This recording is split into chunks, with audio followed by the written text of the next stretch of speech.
Prelep pozdrav vsem, ki ste se danes tukaj zbrali z nami. Zelo nas veseli, da smo v takšnem številu danes tukaj v Mestnem muzeju v Ljubljani. Predvsem pozdrav vsem predstavnikom ministrstev, občin, raznih javnih inštitucij, fakultet, nevladnih organizacij, študentom, kar pisana druščina smo danes tukaj. Very welcome to our international guests that come from Austria, Slovakia, Poland and Italy today. Posebej nas veseli, da so z nami tudi predstavnice organizacij, ki se na različnih področjih ukvarjajo že z temo vključevanja enakosti spolov na različnih področjih, od jezika, kulture, izobraževanj, vključevanja v delo, vključevanja tematike v politike na lokalni in nacionalni ravni. Današnja konferenca poteka v organizaciji Ministrstva za naravne vire in prostor, IPOP-a, Inštituta za politike prostora in Skupnosti občin Slovenije ter v soorganizaciji z urbanističnim studijem Prostorož. Podpirajo pa nas evropski programi Urbact, Evropska pobuda za mesto in Ustvarjalna Evropa.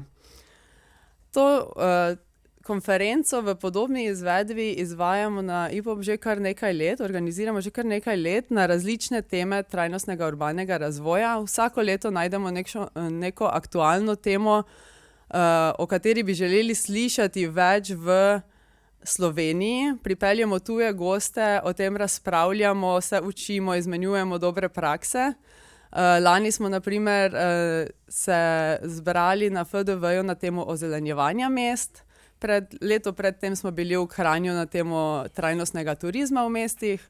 Letos pa je bila že dolgo pričakovana ta tema, smo si jo že vrsto let želeli, da bi lahko organizirali en malo večji dogodek, kjer bi lahko navdihovali se in izmenjevali izkušnje na temo enakosti spolov, na temo vključevanja ženskega vprašanja v razvoj mest, v prostorsko načrtovanje. In nas zelo veseli, da smo tokrat dobili to priložnost. Zakaj nam je ta tema pomembna?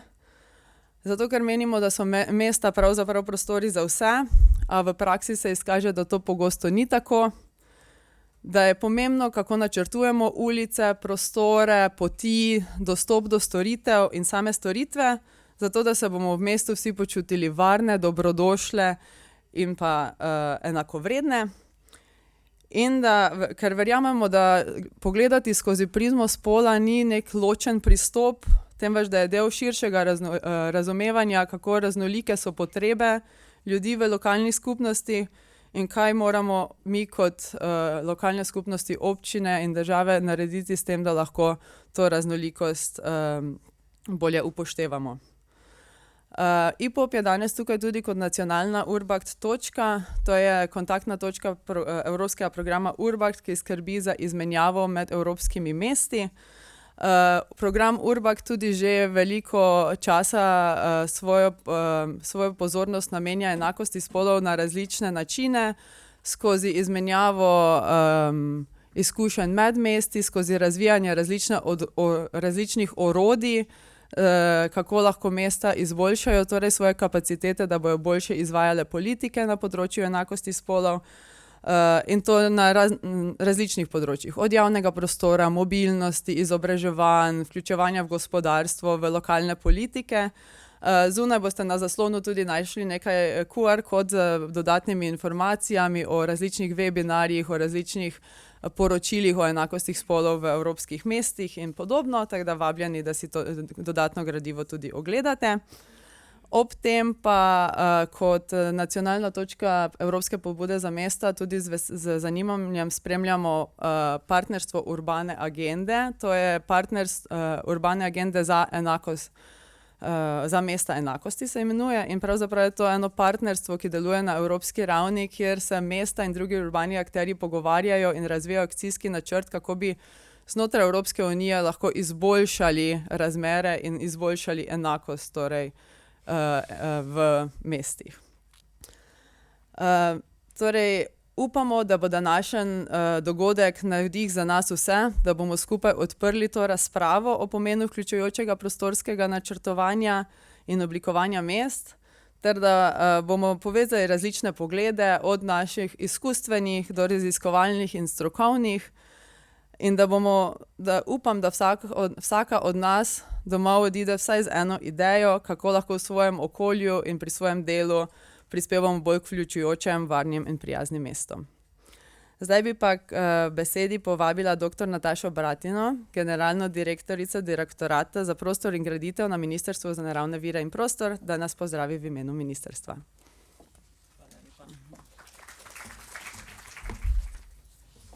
Lepo pozdravljeni. Zelo vesela sem polne dvorane in tema je zelo zanimiva in aktualna, tako da se veselim, da sem se lahko udeležila danes in da vas pozdravim v imenu ministrstva. Spoštovane udeleženke in udeleženci, cenjeni gostje in drage kolegice in kolegi. V imenu Ministrstva za naravne vire in prostor vas lepo pozdravljam. Veseli me, da z današnjo konferenco odpiramo temo, o kateri se pogovarjamo redko in je v prostorskem načrtovanju kot taka pogosto prezrta. Zato hvala organizatorjem za izpostavljeno temo. Slovenija se v evropskem prostoru uvršča med uspešnejše države na področju enakosti spolov, kot kažejo podatki. Razkorak v plačah med spoloma je med najmanjšimi v Evropski uniji. Ženske so precej zastopane in najštevilčnejše sicer na področju šolstva in visokega šolstva. Po zadnjih volitvah pa ženske predstavljajo kar 40% poslank v državnem zboru. In to so rezultati, na katere smo kot država lahko ponosni, vsekakor pa je še veliko prostora za napredek in nadgradnjo. Kako pa je z zastopanjem žensk v prostorskem načrtovanju, arhitekturnem in krajinskem načrtovanju? Zbornica za arhitekturo in prostor Slovenije ima 1311 aktivnih članov. Od tega 874 članic, kar predstavlja 49,49% in 892 članov, kar predstavlja 50,51%, se pravi, kar uravnoteženo razmerje. V Direktoratu za prostor in graditev, z katerega prihajam, nas je zaposlenih 90 uslužbencev, od tega kar 74,4 žensk in 25,8 moških. Od 7 vodij sektorjev v direktoratu so 3 vodje ženske in 4 vodje moški. Na ministrstvu smo ženske, generalne direktorice vseh 3 direktoratov in enega urada za kohezijo, vodja urada za naravne nesreče je moški. Na najvišjih pozicijah, minister in državni sekretar, sta 2 moška in 2 državni sekretarki ženski. To kot zanimivost, da boste vedeli tudi, kako je pri nas. Iz tega lahko sklepamo, da je ženska zastopanost, pogled in tudi odločevalski vidik v urejanju prostora prisoten, a številke še ne pomenijo popolne enakosti in enakovrednega vpliva. Pomembno je, kako različne poglede in izkušnje vključimo v odločitve, ki oblikujejo naš prostor in zagotavljajo kakovost bivanja in raznolikost rabe. Prostor, če izpostavim še posebej javni odprti prostor, je pokazatelj oziroma odraz naših vrednot, navad in delovanja ter stanja naše družbe. Če dodamo in upoštevamo še varnost, dostopnost, občutek pripadnosti, prepoznavnosti, identitete in jih upoštevamo pri načrtovanju, ustvarjamo bolj vključujoče, varne, raznolike in prijetne prostore po meri vseh. Pomembno vprašanje, kako se ti dosežki odražajo v prostoru na izvedbeni ravni, tam, kjer živimo, delamo, se gibamo, družimo in vzgajamo otroke, sodelujemo in se srečujemo. Prostorska politika še ni razvila vseh orodij, ki bi omogočile, da se enakost spolov odraža tudi v fizičnem okolju. Zato je današnja razprava o tem, kako ustvarjati mesta po meri vseh, mesta, kjer se vsak počuti varno, dobrodošlo in enakovredno zastopano, zelo pomembna. Ugotovitve poročila o enakosti spolov v Evropski uniji za leto 2024 jasno kažejo, da kljub napredku ostajajo veliki izzivi na področju nasilja, zdravja, prostega časa, dela, izobraževanja, moči in institucionalnih mehanizmov. Brez okrepljenih ukrepov bi bilo po ocenah potrebno še vsaj 60 let, da bi dosegli polno enakost spolov v Evropski uniji. To je nedopustno dolgo obdobje. Treba je ukrepati zdaj in prej. Prav zato je uporaba perspektive enakosti spolov v prostorskem načrtovanju in urbanizmu pomembna. Ko prostor oblikujemo tudi skozi prizmo spola, ne ustvarjamo rešitev le za ženske, temveč za vse prebivalce s pozornostjo na ranljivejše skupine, otroke, mladostnike, starejše.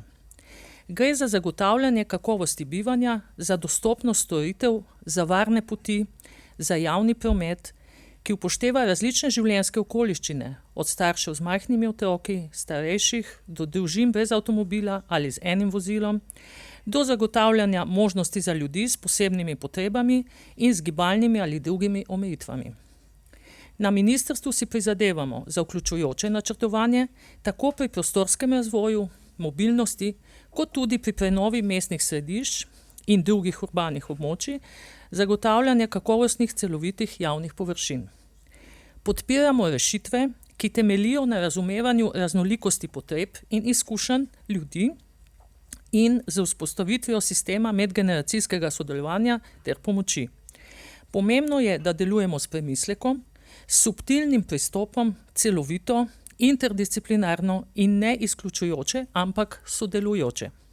V tem kontekstu so dogodki, kot je današnji, izjemno dragoceni, ne le za izmenjavo znanja, temveč tudi kot navdih lokalnim skupnostim, načrtovalcem, naročnikom, odločevalcem. Evropska komisija sedaj pripravlja novo strategijo za enakost spolov, ki nadgrajuje obstoječo deklaracijo o enakosti spolov. V načelu številka 8 te deklaracije je kot eden izmed ciljev posebej izpostavljeno tudi prostorsko načrtovanje in prometna infrastruktura, ki upoštevata vidik spola. To je pomemben signal, da se evropska politika premika v smeri, ki jo danes tukaj obravnavamo. Tudi v Sloveniji imamo že nekaj temeljev. Smernice za pripravo občinskih akcijskih načrtov za enakost spolov iz leta 2013 so opozorile na pomen prostorskih ukrepov, ki upoštevajo raznolikost življenjskih situacij. Te smernice so še vedno aktualne in lahko služijo kot izhodišče za konkretne spremembe v praksi. Spoštovane in spoštovane, naj današnja konferenca prinese nova spoznanja, dobre ideje, ambiciozno razpravo in predvsem dodaten zagon za spremembe. Hvala predavateljicam in predavateljem za prispevke, organizatorjem za pripravo odličnega dogodka in vsem vam obiskovalcem za vašo prisotnost in angažiranost. Skupaj lahko ustvarjamo prostore, ki so prostori sodelovanja, dialoga, enakih možnosti, visokih standardov ter dobrega počutja za bolj pravično in vključujočo družbo. Hvala lepa. Doktorica Nataša Bratina, najlepša hvala za te uvodne besede. Spoštovana publika, cenjene govorke in govorci, lepo pozdravljeni na današnji konferenci. Moje ime je Tita Majer, sicer sem novinarka Radia Slovenija, tukaj pa sem danes v vlogi povezovalke konference, ki bo pokazala, kako lahko z bolj premišljenim in vključujočim načrtovanjem javnega prostora ustvarimo, kot smo že slišali, mesta, kjer se vsi počutimo dobro, sprejeto in dobrodošlo. Naše gostje bodo spregovorile o tem, kako lahko mesta torej postanejo prijaznejša za vsakdanje življenje in to ne glede na spol, starost, telesne sposobnosti ali druge osebne okoliščine. Na dogodku bomo spoznavali primere dobrih praks iz tujine in razpravljali o tem, kaj lahko izboljšamo pri nas. S pomočjo naših gostov bomo pogledali mesto skozi oči deklic, mater, babic, delavk, pešk in kolesark, torej tistih, ki javni prostor uporabljajo vsak dan, a so pri načrtovanju javnega prostora pogosto prezrte. Konferenca je seveda tudi priložnost za izmenjavo idej in konkretnih rešitev, ki lahko pripomorejo k boljši mobilnosti, varnosti in večji kvaliteti vsakdanjega življenja žensk in drugih ranljivih družbenih skupin, ki živijo v urbanem okolju. Prehajamo torej k vsebinskemu delu današnje konference in današnja prva panelistka je sociologinja doktorica Milica Antić Gaber z Filozofske fakultete Univerze v Ljubljani, kjer predava sociologijo spolov na vseh ravneh univerzitetnega študija. Raziskovalni interesi profesorice Antić Gaber so ženske študije in feministična teorija, feministična politična teorija, ženske v politiki, spol in globalizacija, spol in nasilje, spol in migracije. Profesorica Antič Gaber je vse od leta 2007 sodelovala ali koordinirala nacionalne in mednarodne projekte o enakosti spolov, vrsto let je raziskovalno delala na Mirovnem inštitutu v Ljubljani in bila gostujoča predavateljica na različnih univerzah v tujini. Je avtorica številnih znanstvenih monografij in člankov in pa članica različnih mednarodnih odborov in organizacij z področja enakosti spolov. Profesorica doktorica Milica Antič Gaber, beseda je vaša.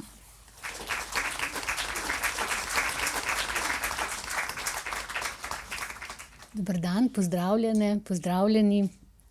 Hvala lepa za povabilo na današnji izjemno pomemben dogodek, tako kot so ga že predstavile uvodne govornice.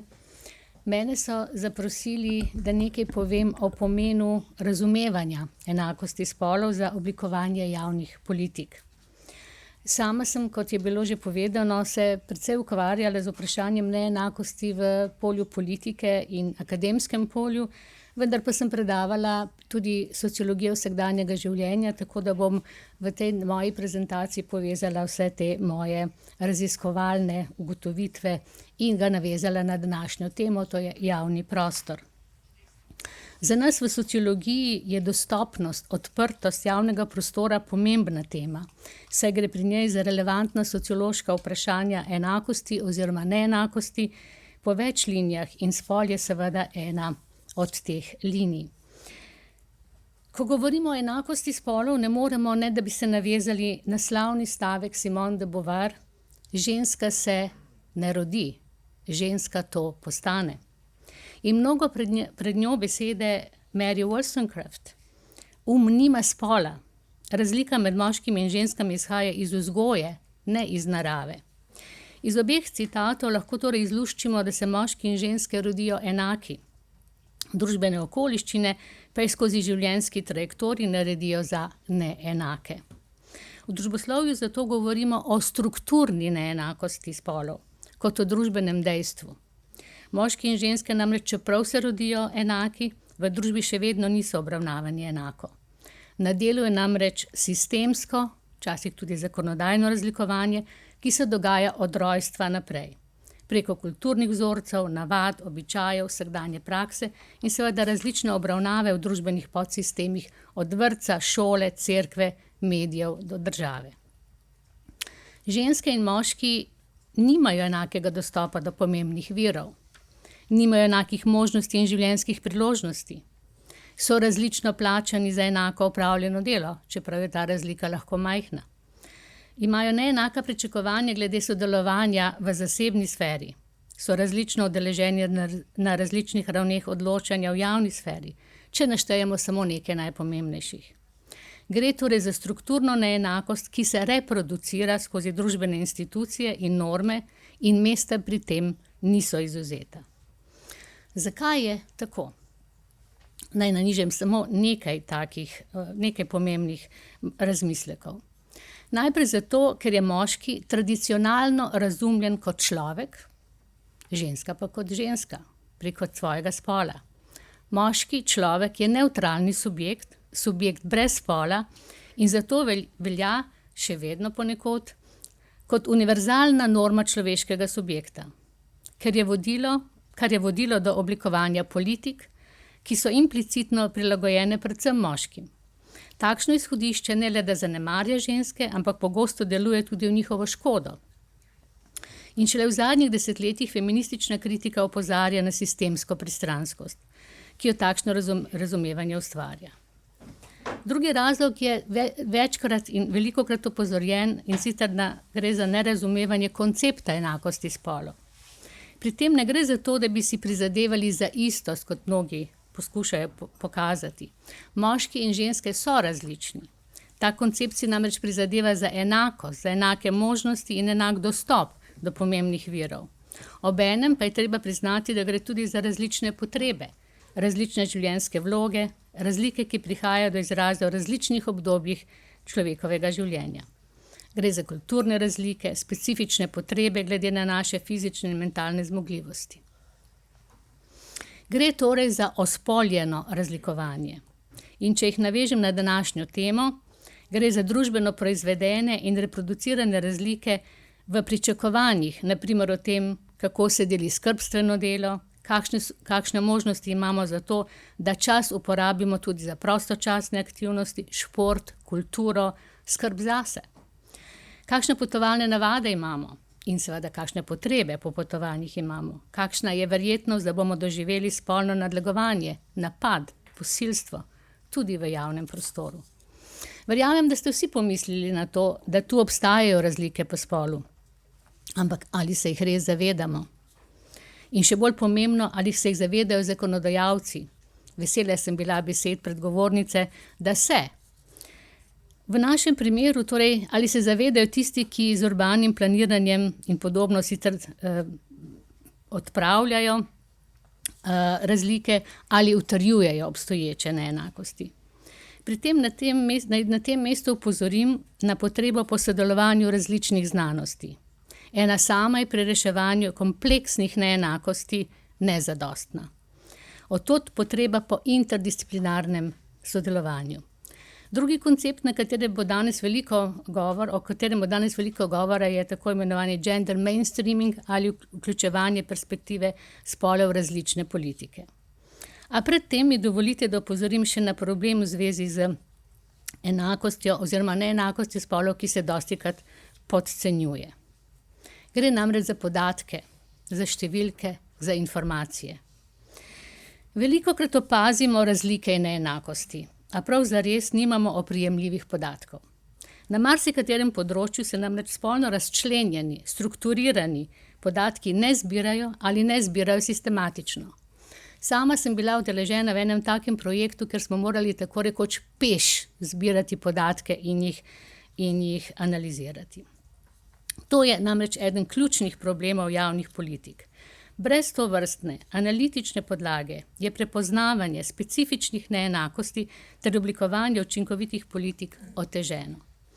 In vsaj kar zadeva na dejstvih utemeljeno ravnanje, tudi nemogoče. Posledica tega je, da neenakosti pogosto ostajajo nevidne. Zato se z nekaterimi neenakostmi ne ukvarjamo in posledično tudi ne rešujemo. Naj ob tem opozorim na ključni pomen senzibiliziranja za problematike neenakosti. Brez premisleka, kaj je potrebno zbirati, ni mogoče smiselno sistematično zbiranje podatkov. Njihovo hranjenje in v naslednjem koraku tudi primerjava med seboj primerljivih podatkov. Potrebno je torej sistematično, periodično spremljanje, zbiranje podatkov, pri čemer je potrebno vključiti vse obstoječe skupine ljudi. Zagotoviti udeležbo ključnih akterjev na vseh ravneh odločanja, načrtovanje, zbiranje in analizo dobljenih podatkov. Kaj pa pravijo nekateri podatki, ki jih imamo, ki se zbirajo? Evropski inštitut za enakost spolov te podatke zbira in jih periodično tudi objavlja. In na vaši levi strani vidite podatek za Slovenijo v zvezi z indeksom, torej indeks enakosti spolov za Slovenijo. Slovenija je v prejšnjem letu izbrala 70% točk na tej lestvici. Tako je prišla nekaj čez polovico poti do enakosti, a je ostala pod evropskim povprečjem. Evropsko povprečje je namreč 71 točk. Slovenija je na 12. mestu države Evropske unije. Na nekaterih področjih smo dobri, na nekaterih pa precej zaostajamo. Največ točk je Slovenija zbrala na področju zdravja in denarja. Nazadovanje beležimo, čeprav smo zelo ponosni na dosežke tudi v šolstvu. Napredek je, kot je bilo že omenjeno, na področju političnega delovanja. Ostaja pa še vedno velik problem nasilje. Samo nekaj podatkov, kar zadeva nasilje, ki so jih zbrali v tej raziskavi. 56% žensk starih več kot 15 let doživi eno od oblik nasilja strani intimnega partnerja, a jih le 36% to tudi prijavi. To je izjemno nizek odstotek. Žal nimamo podatka, kje se to zgodi, a iz medijev lahko zvemo, da se veliko tega dogaja tudi v javnem prostoru. Mogoče samo še en podatek. 90% žrtev posilstva so ženske in 90% teh dejanj zagreši moški storilec. To so podatki za leto 2022. In leta 2022 je policija zabeležila 200 primerov posilstev žensk, ki jih je zagrešil katerikoli storilec, to pomeni lahko intimni partner ali neznana oseba, ampak večkrat je to znana kot neznana oseba. Veliko tega se zgodi tudi v javnem prostoru. Omenila sem že koncept vključevanja perspektive spola v politike in o tem bo danes veliko govora. Najverjetneje ni potrebno posebej poudarjati, kako pomembno in potrebno je to vključevanje, torej vključevanje perspektive spola v politike. A mnogi odločevalci še vedno na marsikaterem področju ne vidijo povezave med spolom in določenim področjem.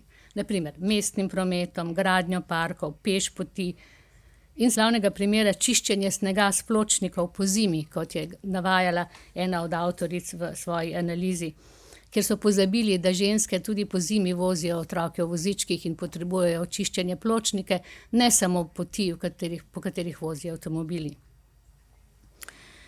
Javna razsvetljava, ne samo v ožjem mestnem jedru, ampak širše. Verjamem, da ste včeraj zvečer izkusili, kaj pomeni nočni sprehod v Ljubljani. Zato je potrebno opozoriti, da gre pri tem za vprašanje pravičnosti, ne samo enakosti, ampak tudi pravičnosti in demokratičnosti. Politike morajo biti zasnovane tako, da izboljšujejo položaj obeh spolov, ne samo enega. Ker s tem, če samo enega, reproducirajo ali celo poglabljajo neenakosti. Strategija vključevanja perspektiva spolov politike pomeni, da je treba to perspektivo vključevati v pripravo, načrtovanje, izvajanje, spremljanje, vrednotenje regulativnih ukrepov in programov uporabe z namenom spodbujanja enakosti med ženskami in moškimi ter boja proti diskriminaciji. Ta perspektiva vključuje torej analizo stanja na podlagi spola, za kar potrebujemo podatke, relevantne informacije, načrt delovanja, alokacijo resursov. Ne pozabimo, da veliko tega ženske počnejo v svojem prostem času, v nekih projektih, ne pa, da je za to namenjen poseben denar, posebni resursi. Gre potem za seveda izvedbo načrta, monitoring in evalvacijo. Integracija načela enakosti spolov je proces vključevanja spolne perspektive v vse faze načrtovanja in oblikovanja politik, ne le kot dodatek, temveč kot osrednja perspektiva oblikovanja vključujočih mest. Sama sem najprej nameravala nekaj povedati tudi, kako bi naj to izgledalo v urbanističnem načrtovanju, a ker imate danes res izjemne gostje in goste, ki bodo o tem spregovorili, bom to prepustila njim. Naj pri načrtovanju enakosti politiko opozorim na to, da ni dovolj, da upoštevamo zgolj kategorijo spola. Ženske namreč niso monolitna kategorija. Med ženskami, tako kot med moškimi, so lahko velike razlike. In na to opozarja koncept intersekcionalnosti. Položaji žensk in moških se namreč pomembno razlikujejo glede na starost, razred, etnično pripadnost, invalidnost, spolno usmerjenost in druge osi družbene diferenciacije. Zato je ta koncept, ta pristop omogoča razumevanje prepletanja oziroma součinkovanja različnih oblik neenakosti in privilegijev. Če torej to prenesemo v polje prostorskih politik, to pomeni, da morajo misliti na bolj kompleksna razmerja spolov. O tem pričajo mnoge raziskave, tudi nekatere v Sloveniji, v katerih bom nekaj črpala iz raziskovalnih, objavljenih raziskav kolegice Mojce Ramšak. Ugotovili so namreč, da so na primer poti žensk bolj raznolike in kompleksne kot pri moških. Saj so točke gibanja bolj pogosto šole, vrtci, prodajalne, nakupovalna središča. Da se moški bolj gibljajo v industrijskih conah, na bencinskih črpalkah, v restavracijah. A ne gre zgolj za to, da so moški in ženske različno udeleženi v javnih prostorih. Razlike se pojavljajo tudi, če pogledamo samo ženske, vzdolž starostnih kategorij, na primer. Mlajše ženske z otroki se v večji meri gibljajo po dnevi in več zadržujejo v supermarketih, na igriščih, na poteh v šole in vrtce, kar je včasih povezano tudi s težavami oziroma neustreznimi dostopi do avtobusov, naprimer z otroškimi vozički in podobno. Mlajše, samske ženske pa se gibljajo tudi v nočnih, večernih in nočnih urah ter na drugačnih destinacijah in tudi to je potrebno upoštevati. Starejše ženske so pogosteje obiskovalke lekarn, pokopališč, parkov, kavarn, kjer se srečujejo ljudje iz te starostne skupine. Razdalje so krajše, a da bo premislek pri načrtovanju javnega prostora še bolj pravičen, je potrebno misliti tudi zelo kompleksne situacije. Naprimer, migrantka iz določenih razlogov, samska ženska, lezbika, tudi njo je treba imeti v mislih. Ali pa situacija osebe, ki navzven ne kaže stereotipne podobe ženskosti, naprimer transženske, ki se dostikrat tarče nasilja v javnih prostorih. Ali pa situacija mlada ženska študentka na izmenjavi iz drugačnega kulturnega okolja, starejša gospa s skromno pokojnino, gibalno ovirana s hojico. Torej, različne situacije je treba vzeti v obzir, če hočemo biti vključujoča družba, vključujoče mesto. A da bom malo bolj optimistična, naj zaključim s tem, kako bi lahko mogoče prispevali k vključujoči družbi, vključujočem lokalnem in urbanem okolju. Tu izhajam iz raziskav, ki sem jih sama in s kolegicami opravila na področju političnega delovanja žensk na lokalnem nivoju. Podatki o prisotnosti žensk v lokalni politiki ne pričajo o enakosti žensk in moških. Žensk je v lokalni politiki malo. Po zadnjih podatkih komaj 1/3 mestnih svetnic in zgolj 13% županj. A naše raziskave kažejo, da se ženske, če se angažirajo v politiki na lokalnem nivoju, angažirajo za povsem konkretne cilje, konkretne spremembe, ki so vezane na kvaliteto življenja v lokalnem okolju. Zato bi bilo dobro, če bi na lokalnem nivoju, v lokalnem življenju delovalo več žensk, kot jih deluje sedaj. Pri tem se namreč kaže zavedati, da oblikovanje in uporaba javnega prostora odražata ter sooblikujeta družbene odnose moči. Torej, lahko bi rekli, gospa Živa Vidmar, nič brez nas žensk. V Sloveniji se javni prostor na eni strani krči, hkrati pa vanj vstopa vedno več vsakdanjega življenja ljudi. To ustvarja nove izzive in potencialne vire neenakosti. Zato je feministična analiza pri oblikovanju prostorskih politik nujna. Vse več življenja ljudi se namreč seli v javni prostor, a obenem se javni prostor, ki bi moral biti dostopen vsem, iz različnih razlogov krči. Kaj bi bilo potrebno storiti, da bi bil javni prostor dostopen raznolikim skupinam ljudi, tudi raznolikim skupinam po spolu? Poleg že povedanega, torej več žensk pri političnem odločanju, urbanem planiranju, bi bilo treba zagotoviti lažjo dostopnost do vseh storitev pomembnih za vsakdanje življenje. Transport, zdravje, izobraževanje, skrb za otroke in starejše, prosti čas, prostor za druženje. In pri tem misliti na raznolike, kompleksne situacije, v katerih ljudje vseh spolov živijo. Okrepiti skupnostne prostore za različne skupine ljudi. Omogočiti delovanje za trajnostni razvoj, omogočiti samooskrbo, zagotoviti varnost gibanja po dnevi in po noči. Urbano okolje torej je vsekakor lahko močan pospeševalec enakosti spolov, a vendar je treba reči nekaj čejev. Če je načrtovano in upravljeno kot družbeno pravično in vključujoče, če spodbuja enake možnosti za mobilnost, delo, prosti čas in varnost, če zmanjšuje nevidne obremenitve skrbstvenega dela in če krepi demokratično participacijo vseh prebivalk in prebivalcev. Skratka, urbano okolje lahko postane prostor enakosti spolov, toda le, če je enakost spolov načrtovana že v temelju vsake mestne politike in ne zgolj kot naknadni dodatek ali popravek. In to je res še konec. Ženske so tudi včasih soustvarjale javni prostor. Kristina Brenk, pisateljica, Marja Borštnik, literarna zgodovinarka, Karla Bulovec-Mrak, kiparka, Melita Pivec-Stele, knjižničarka, Danica Lavrečič, prva publicistka. Nekatere od teh zgodb so objavljene v knjigi Pozabljena polovica.